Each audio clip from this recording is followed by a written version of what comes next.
Welcome back, good people, to another episode of Investors Playbook Live. As always, you have your co-hosts Deshaun and Cornell here to deliver financial news, here to talk about what happened this week in the market, and some economic talks as well. It's been pretty exciting. This market uh, has been rallying, to say the least, for sure. We're seeing pretty much all-time highs in the S&P 500 and the Nasdaq, and this is after we had the weekend where where Trump literally sent those missiles off to Iran and kind of had that ceasefire negotiation between Iran and Israel.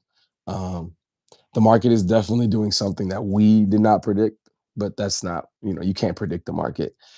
But yeah, it has been seeing record highs rallying in a way like all week. Really, it's just been green. Cornell, what's up, man? Did this movement catch you by surprise? It did, man. I actually, man, like the news is kind of all over the place because like when it came to Iran and Israel, I know Trump.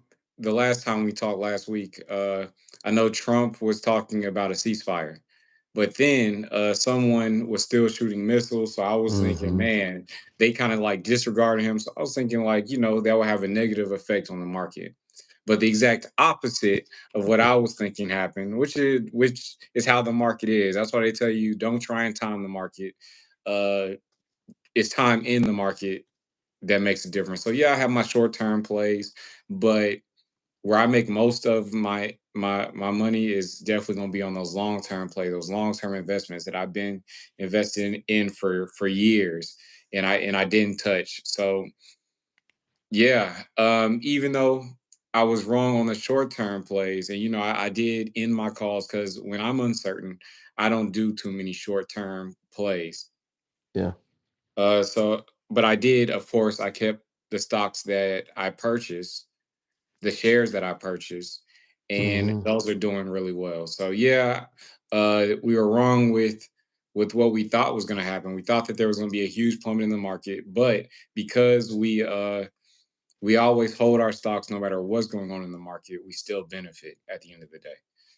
Facts, and that's really the key, right? Like wanting and making sure that if you are going to be investing, you aren't just trying to time the market. You aren't just trying to predict what's going to happen that week.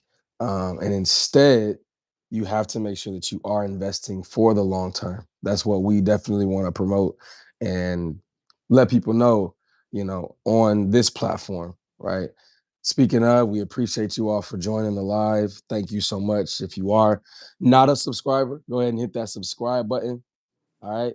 Right now, we're talking about the market movement despite what would normally be economic uncertainty. There were missiles sent off to Iran last week. There have been conversations about ending trade talks with Canada, which is huge. We know how much the word tariff can shake the market. So that is going to be something else that we dive into. U.S. and China came to an agreement when it came to their trading. At one point, it was what 145% on tariffs or something like Something that. crazy. So that they're having, they're coming to some conclusion or some agreement on that, and all of these things are affecting the market, right? We thought literally last week because of what happened with the nuclear facilities in Iran that the market was going to look crazy come Monday. But like Cornell just mentioned, it did quite the opposite. It has been a very positive week in the stock market this week. So yeah, just goes to show you, you really can't predict the market. No one knows what's going to happen. That's why having those long-term plays where you can buy and have time in the market, not try and time the market. Okay, that's where the real wealth is made, folks. So if you don't hear anything from this episode, just hear that part. If you are not an investor right now, that's cool. Get started, get off the sidelines. But yeah, getting in those long-term plays now, even though the market is at a all-time high, and who knows where it's going to go next. Um, because the way it rallied last week was, I was like, is it gonna stop? That was the question you had texted me, right, Cornell? Yeah, Is the market gonna stop? Yeah. So yeah, man, I still have my call for 27. So I'm sitting perfect. on that one. Yeah, I'm Yeah. sitting on that one. We're gonna see what happens with that. But yeah, who knows? I think that news happens every single day, right? We hear all these different things happening, not just the US, but amongst the world. And all these things are gonna affect the stock market. So yeah, we'll see. I don't think that anything as jarring as what happened last week has happened this weekend, right? So people are still probably um, trying to see how the market is going to move based off of that, and really the ceasefire that is now in place between Iran and Israel. Um, but yeah, another exciting week of market is ahead. So, what about you, Cornell? Do you have any? What's your plays this week? Do you have any, or you just kind of gonna watch the market?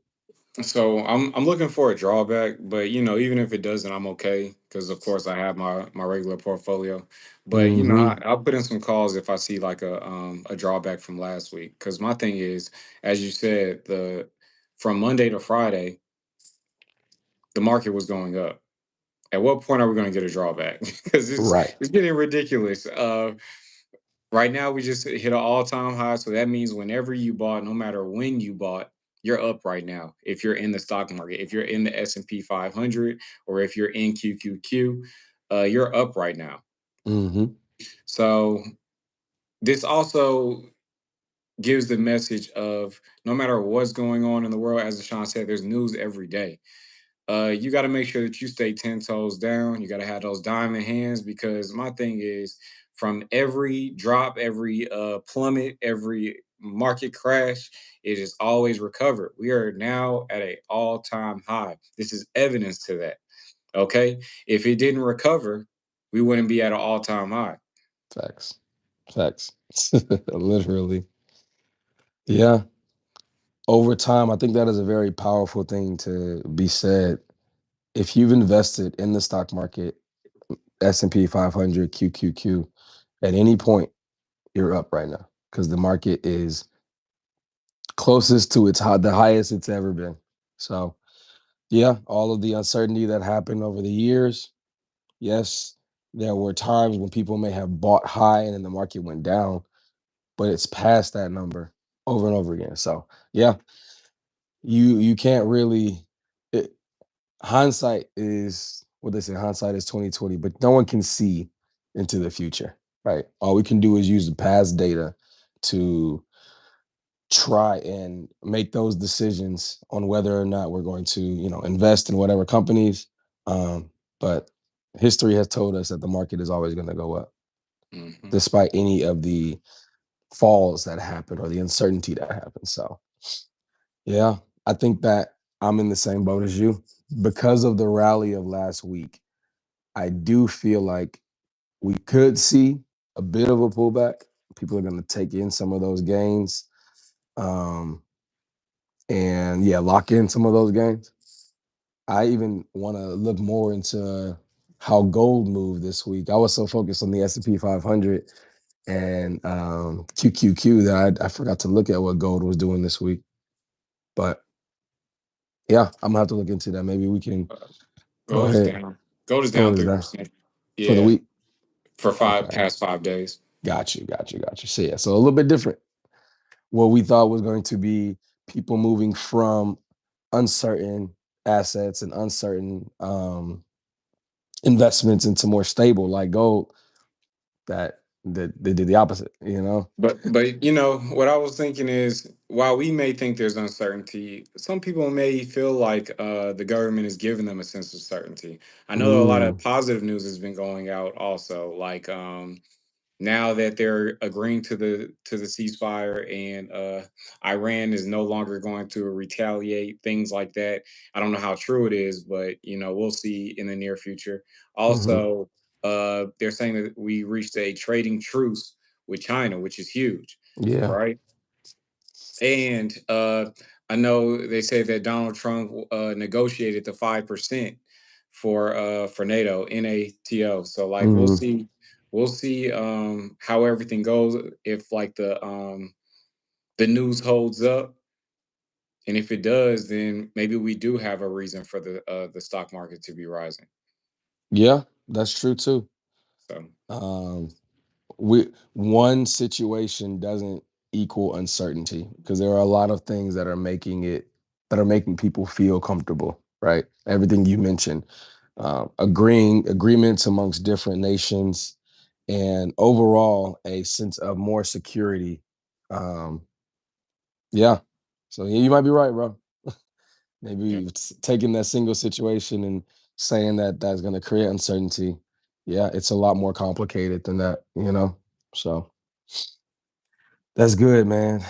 But yeah. all right, I think that's all we got for him today. What you think, Cornell? How you feeling? So and make sure if y'all like the information that we're giving, make sure that y'all share it as Sean said, and also subscribe. Then yeah, that's pretty much it. Appreciate y'all. Appreciate y'all. All right, man. Another good episode in the books. Appreciate y'all for listening. We're gonna catch y'all next week. All right, Peace. peace.